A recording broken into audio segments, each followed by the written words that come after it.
Welcome, everyone, to this week's 2024 football preseason educational video.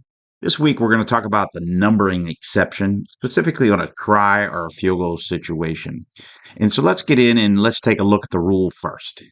So as we take a look at our rule book, we look under Rule 7, Section 2, Article 5, underneath the exceptions, exception number 2, and it states, on fourth down or during a kick try, when A sets or shifts into a scrimmage kick formation, any A player numbered 0 to 49 or 80 to 99 may take the position of any A player numbered 50 to 79. A player in the game under this exception must assume an initial position on his line of scrimmage between the ends and remains an ineligible forward pass receiver during this down unless the pass is touched by B. So let's take a look at how this formation should look in a game. So we're going to take a look at what a legal formation should be on a extra point or try in this case. And so here we have a diagram, and we're going to look at this. And basically, we need to first of all have five the offensive players or A players on the line of scrimmage. Then we take a look at, we have to have a player in position with a knee on the ground, 7 yards or more behind the line of scrimmage. And he's in position to be the holder and receive the long snap.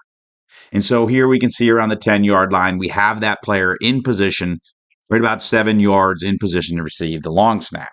And then we should have another player about 3 yards or less behind the player in position to attempt the place kick. And so we look right here, we see the player standing right around the 13-yard line in position to kick the ball.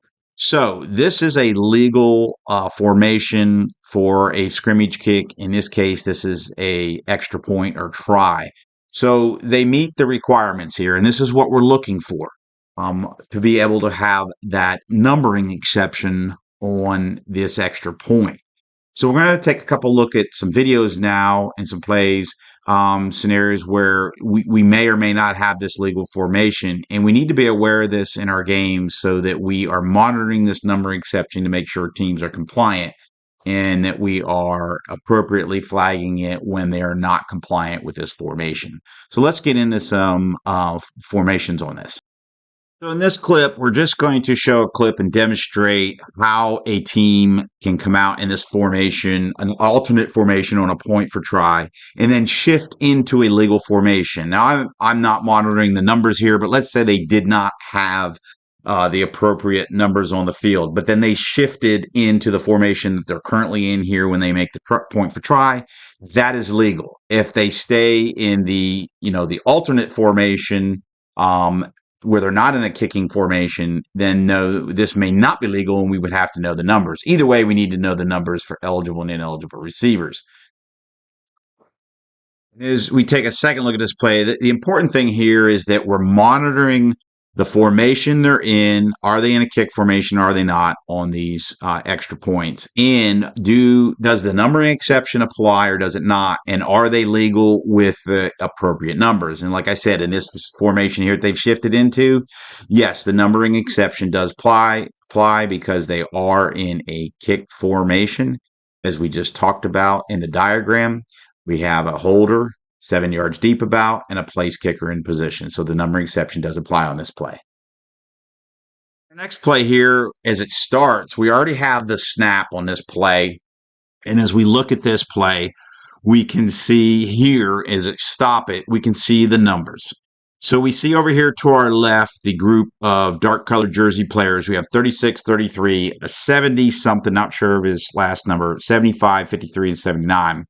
And right behind them is 27. And then as we move over towards our right, we have number 17 there in the end zone. And then we have another number who ran the ball, couldn't quite make it out. And then 7's coming in there to his right. And then number 3 is back there in the corner of the end zone. So as we look at this, we are not in a kick formation. We did not have a holder. We did not have a place kicker in place. So the numbering exception does not apply on this extra point attempt. And as we look, we only had 4 players numbered 50 through 79 in this formation. So at the snap, unless they shifted, which they did not at the snap on this play, this would be a flag for an illegal formation. As we back it up, as we can see here, we run this play through again and we can see the numbering exception does not apply because we did not have a holder in place.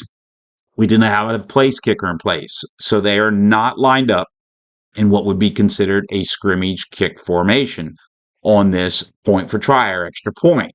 So as soon as this ball snapped, the officials need to be aware of this and need to be monitoring this and knowing that we do not have a legal formation.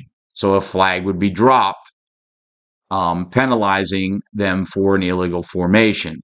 So this is something that the officials on the field and the umpire is normally responsible for knowing the numbers, if they are compliant with the numbering exception. Now, that does not mean that any other official can't monitor this, see it, and flag it. So in this situation, if you're aware of it, you need to go ahead and flag it because we don't want teams to be gaining an advantage and not adhering to the rules. And in this particular situation, we should have had a flag for an illegal formation on this play. I want to thank everyone taking the time for reviewing this educational video this week on regarding the numbering exception in formations on extra point tries. Thank you again, and look forward to you viewing future videos as we prepare for our 2024 season. Have a great week. Take care, and till next time.